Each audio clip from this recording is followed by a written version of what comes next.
अभिव्यक्ति की बात कर रहे हैं शंकराचार्य जी की। 2013 में जिन समाजवादी पार्टी के ये साथी हैं, उस समाजवादी पार्टी की सरकार ने स्वामी अविमुक्तेश्वरानंद को 2013 में लाठियों से काशी की गलियों में पीटा और इनके मुंह से एक उफ की आवाज नहीं निकली। ऐसी संजीव जवाब। और ये जो है भारतीय जनता पार्टी तब भी विरोध के बावजूद, हमारा स्वामी अविमुक्तेश्वरानंद तब भी विरोध करते थे, लेकिन स्वयं मैं उनके लगातार बीजेपी का विरोध करते हुए हालचाल लेने गया और उनके साथ पूरी भारतीय जनता पार्टी खड़ी रही। ये जो है मौका परस्त शक्तियां हैं। तीन बातें हैं। पहली बात, चूंकि भ्रष्टाचार की बात ये कर रहे थे, ये बिल्कुल ठीक है कि हमारे 2 मंत्री उन्होंने जेल भेजा। वो 2 मंत्री कौन है? जिन्होंने स्वास्थ्य में सबसे अच्छा काम किया, आज वो जेल में है। जिन्होंने शिक्षा में सबसे अच्छा काम किया, वो जेल में है। और उसी सुप्रीम कोर्ट के जस्टिस ने ये कहा कि तुम जो चार्जशीट लेकर आए हो 2 मिनट ट्रायल कोर्ट में नहीं टिकेगा। तुम्हारे जितने भी आरोप हैं वो सारे आरोप, उन्होंने कहा। चूंकि देखिए, बेल देना ये डिपेंड करता है कि जो जांच एजेंसी है वो कहती है अभी हम जांच कर रहे हैं। तो जब तक जांच, उन्होंने कहा कि 6 महीने जांच नहीं करोगे तो हम बेल मिल जाएंगे। ट्रायल कराओ ना। मैं कहता हूं अगर औकात है इनकी 2 साल से ट्रायल नहीं शुरू कर पा रहे, ट्रायल शुरू करो। कहां देखा आपने कि 2 साल तक केवल जांच चलती रह जाए? विषयांतर हो रहा है, लेकिन फिर भी आप जवाब दीजिए 30 सेकंड। तो तभी मैं कह रहा हूं विषयांतर हो रहा है, फिर भी 30 सेकंड राम के आदेश करने वाले नहीं है, केवल भगवान राम का उपयोग करने वाले लोग हैं। नहीं, हम तो राम के भक्त हैं। 1989 में थे, 90 में भी थे, उससे पहले नहीं थे। गोलियां भी हमारे लोगों ने पहले नहीं थे, 89 में हुए। और 89 में भी हम भक्त थे, 90 में भी भक्त थे। उस आंदोलन को हम लोग ने चलाया, लेकिन इनकी तो नानी कहती थी कि जहां बाबरी का ढांचा ढहा वहां मंदिर बना तो मत नानी कहती थी केजरीवाल की। मैं इस पर सुनो, केजरीवाल की, मैं 1 मिनट, केजरीवाल की नानी का हो गया बात खत्म। मैं 1 मिनट भारतीय जनता पार्टी से लेने की जरूरत नहीं है। हम जिस संस्कार में जन्म लिए हैं, पहला श्लोक मेरे दादाजी ने सिखाया, वो सिखाया कि बालो हम जगदानंदा नमय वाला सरस्वती अपूर्णे पंचे वर्षे वर्ण्यम जगत्रियम। आपसे संस्कार लेंगे, आप ठेका लिए संस्कार का। तो मैं इस बात से बोलते वक्त आप बात का ध्यान रखें। कभी शंकराचार्य को गाली दे देंगे, कभी हमारे संस्कार को गाली देंगे।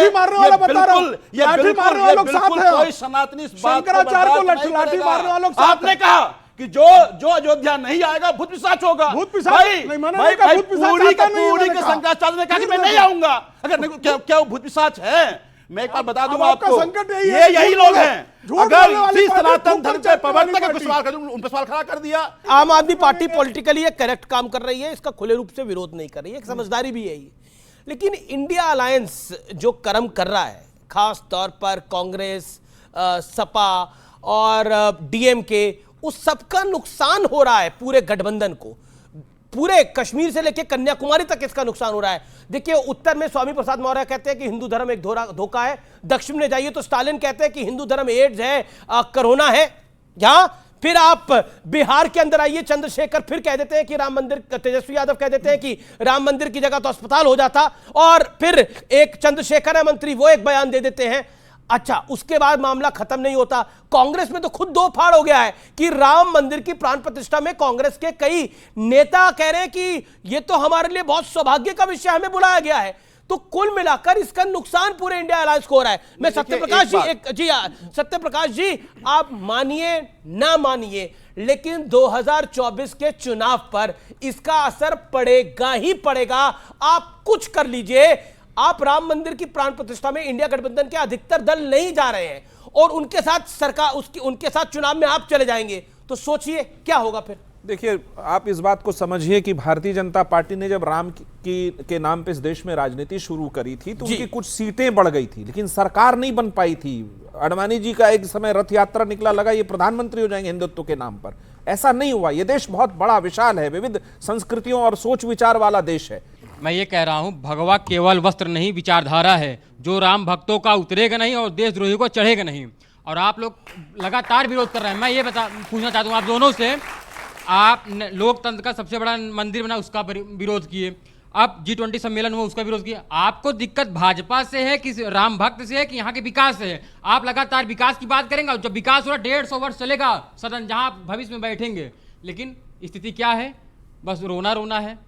सर राम की बात हो रही है, रामराज की बात नहीं हो रही है, सोशल जस्टिस की बात नहीं हो रही है। बिल्किस बानो जैसे जो केस है वो उन मुद्दों की जो बात है वो नहीं हो रही है उसको, और पॉवर्टी की बात नहीं हो रही है, और ऐसे बहुत से लोग हैं जिन पे यूएपीए लगाया गया। सोशल की बात नहीं, सोशल जस्टिस बहुत अच्छा सवाल है, ये सोशल जस्टिस की बात भी होनी चाहिए। आपका सवाल क्या है, बोलिए। सर मेरा सवाल ये है कि पहले जब कांग्रेस की सरकार थी, अभी आप लोगों को दिक्कत हो रहा है राम मंदिर बना है, उनके प्राण प्रतिष्ठा में जाने से इनकार कर रहे हैं, तो पहले जब कांग्रेस की सरकार थी तो फिर कांग्रेस नेताओं ने क्यों नहीं सोचा कि हमें भी राम मंदिर बनाना चाहिए? इसका इनिशिएटिव क्यों नहीं लिया? इसका इनिशिएटिव क्यों नहीं लिया? जवाब। मैं बहुत अच्छा प्रश्न आपने उठाया है। ये मामला अदालत के द्वारा तय हुआ। अदालत में मुकदमा आजादी के समय से है, और अदालत ने जब 5 जजों की खंडपीठ ने तय किया कि वहां पर ये भूमि पर ये मंदिर बनना चाहिए, तो एक न्यास गठन की बात अदालत ने की है। इस देश की किसी पार्टी और किसी सरकार ने राम मंदिर के निर्माण का कोई फैसला नहीं लिया है। तो कोई भी पार्टी, हमारी भी पार्टी हमेशा मानती आई कि इस देश की अदालत जो फैसला करेगी उस भूमि के बारे में, उस भूमि पे वही निर्माण होगा। हम हमेशा उस भूमि पर की गई राजनीति के मुखालफत करते रहे, विरोध करते रहे, क्योंकि उससे खून बहुत बहा है। मेरी बहन ने बहुत अच्छा सवाल पूछा है। इस देश में राम पर अगर एक भी खून बहा, चाहे वो किसी ने बहाया, वो बहुत बड़ा मानवता की नजर में अपराध था। तो और स्वर्गीय मुलायम सिंह यादव ने गोली चलवाई थी, को माफी मांगनी चाहिए। स्वर्गीय मुलायम सिंह यादव ने स्वर्गीय मुलायम सिंह यादव ने गोली चलवाई थी, सरयू लाल हो गई थी। मैं मानता हूं कि राम के उस बारे में किसी पर कोई गोली चली, किसी की भी हत्या हुई, कोई दंगे में मारा गया इस देश में, वो इस देश का नागरिक था, चाहे वो दंगे में मारा गया चाहे गोली से मारा, उसके लिए माफी मांगनी चाहिए उन सरकारों को। स्वामी दिवाकर, देखिए किस तरह से लोग झूठ बोले। जस्टिस सुधीर अग्रवाल इलाहाबाद हाईकोर्ट में जिन्होंने राम जन्मभूमि मामले का जजमेंट दिया, उनका 7 दिन पहले इंटरव्यू दैनिक जागरण में प्रकाशित हुआ। उन्होंने कहा कांग्रेस की सरकार मुझ पर लगातार दबाव बना रही थी कि जजमेंट न दें। 2012 में इलाहाबाद हाईकोर्ट का जजमेंट आ गया। 2012 से 17 5 वर्षों तक जिन दस्तावेजों का अनुवाद होना था सुप्रीम कोर्ट में केस फाइलिंग के लिए, समाजवादी पार्टी की सरकार ने उस दस्तावेज का अनुवाद नहीं किया।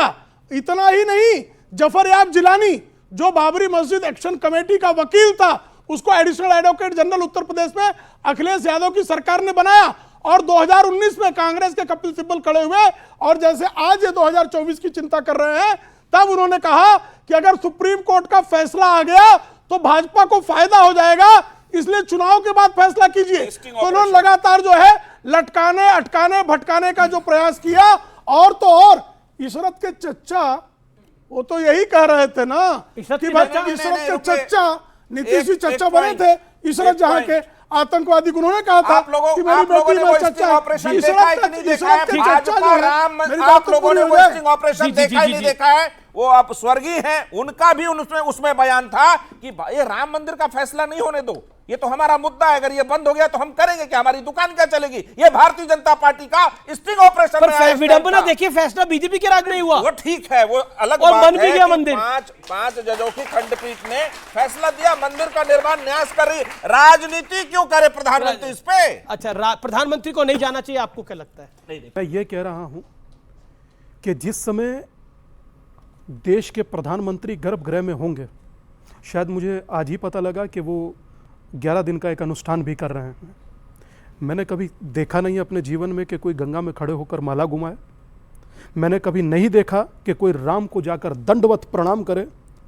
मैंने नहीं देखा कि कोई 11 दिन का अनुष्ठान करे और अपनी आत्मिक साधना को साधने के बाद राम के प्राण प्रतिष्ठा में सम्मिलित हो। और अगर कोई चीज बेहतर है, अच्छी है, उसमें कहने से मात्र इसलिए पीछे हट जाइए कि 4 लोगों को बुरा लग जाएगा। सर, बुरा लगता है लगे, मगर करोड़ों लोगों की आंखों में उस दिन आंसू होंगे, क्योंकि 30 साल से एक महिला वो है जिन्होंने बोला नहीं कि जिस दिन राम की प्राण प्रतिष्ठा होगी मैं उस दिन जय श्री राम कहकर अपने मुख से एक शब्द बोलूंगी। आप जब आप बोल रहे हैं, आप खुद भी भावुक हो रहे हैं। स्वाभाविक, बेसिक राम हम लोगों के लिए भाव का विषय है, क्योंकि मुझे मालूम है मेरे गुरु इस आंदोलन का हिस्सा रहे जी, मुझे पता है, मुझे तो निसंदेह हम लोगों के लिए तो ये उत्सव का विषय है ही। कांग्रेस के एक नेता हैं सैम पित्रोदा, वो कहते हैं लगता है कि भारत राम मंदिर पर रुक सा गया है, और कई लोग कह रहे हैं कि ये बैकवर्ड प्लानिंग है, मतलब ये पिछड़ापन है ये पूरा। अगर जो ऐसा है तो मैं समझता हूं कि 5वीं अर्थव्यवस्था आप इसी काल में बन रहे हैं। अगर आप ये सोचते हैं कि पिछड़ गए तो जो चांद का अछूता कोना था वहां पर पहला आप लोगों ने यान उतारा।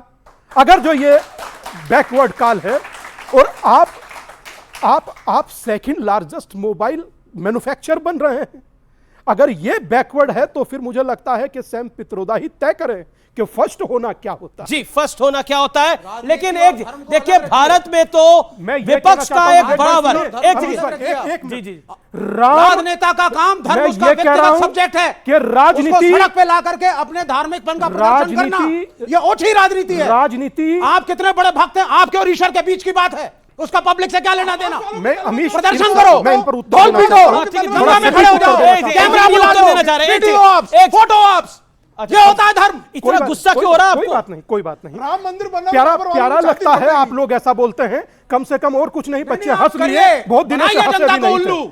बीजेपी के कुछ नेताओं ने और खासतौर पर हेमंत बिस्वा शर्मा ने फोटो ट्वीट करी है। इंटरेस्टिंग है राहुल गांधी की, वो बाबर की मजार पर गए हैं 2005 में, वो तस्वीर है।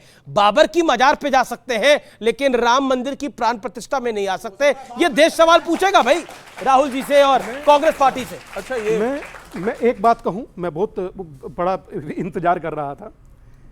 इस देश में धर्म कभी निजी विषय नहीं हो सकता, ये सब लोग समझ लीजिए। क्यों?